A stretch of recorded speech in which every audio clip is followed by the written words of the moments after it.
पाचोरा नगर परिषद निवडणुकीत विजयी झालेल्या नवनिर्वाचित नगराध्यक्ष सुनीता किशोर पाटील यांचा पदग्रहण सोहळा मोठ्या उत्साहात पार पडला। भव्य दिव्य असा पदग्रहण सोहळा पाचोऱ्यात पार पडला। इतिहासात पहिल्यांदाच नगराध्यक्ष पदभार स्वीकारण्यासाठी एवढ्या मोठ्या नगरसेवकांसह नगरपालिकेत पोहोचल्याचे चोरेकरांनी पाहिले। पाचोरा शहरातून रॅली काढून नगरपालिकेत पदभार स्वीकारण्यासाठी सर्व पदाधिकारी रवाना झाले। या मिरवणुकीत कार्यकर्त्यांचा जल्लोष दिसत होता। फटाक्याची आतिषबाजी, ढोल ताशाचा गजर करत मोठ्या संख्येने नागरिक, पदाधिकारी, कार्यकर्ते नगरपालिकेत पोहोचले।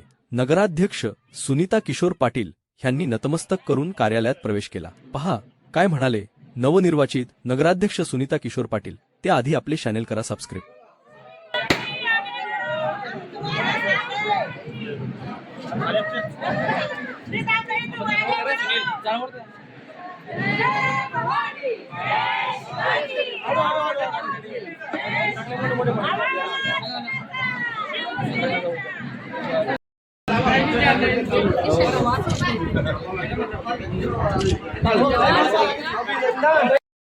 महिला आज सावित्रीबाई फुलेंची जयंती आहे, त्या निमित्ताने आपण पदभार स्वीकारला आहे।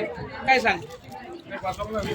खरं तर आज क्रांतीज्योती सावित्रीबाई फुले यांच्या जयंतीनिमित्त आज हा भाग्याचा दिवस उजळला की त्या निमित्तानं एक महिलेला या जयंतीने एक बळ येतं, एक विचार येतो, एक स्वच्छपणाची भावना येते आणि काम करण्याला बळ मिळतं।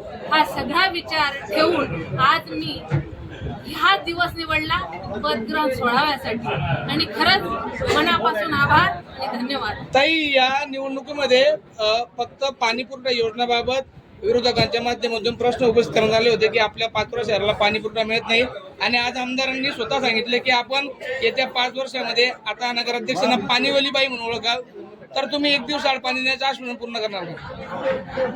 तुम्ही विचारलेल्या प्रश्नाचं मी प्रचाराच्या पहिल्या दिवसापासून हाच मुद्दा घेऊन प्रचारात उतरली होती की माझ्या या शहराला आमदार साहेबांनी पूर्ण विकासमय केलेला आहे आणि अगदीच छोटेसे कामं शिल्लक राहिलेले आहेत, पण महत्वाचा प्रश्न हा पाण्याचा होता आणि मी हे पदग्रहण केलेलं आहे। याला न्याय देण्याचं काम आणि एक नवीन ओळख म्हणून मी या शहराला 1 दिवसाआड नव्हे तर रोज सुद्धा पाणी देण्याचाच माझा मानस असेल आणि या खुर्चीला आणि या पदाला न्याय मी पाण्यासाठीच देणार। बरं, आता ताई तुम्ही ह्या खुर्चीपर्यंत पोहोचलात, लोकनियुक्त नगराध्यक्ष झालात, तर तुमच्या आता या मतदार लोकांना काय संदेश देणार?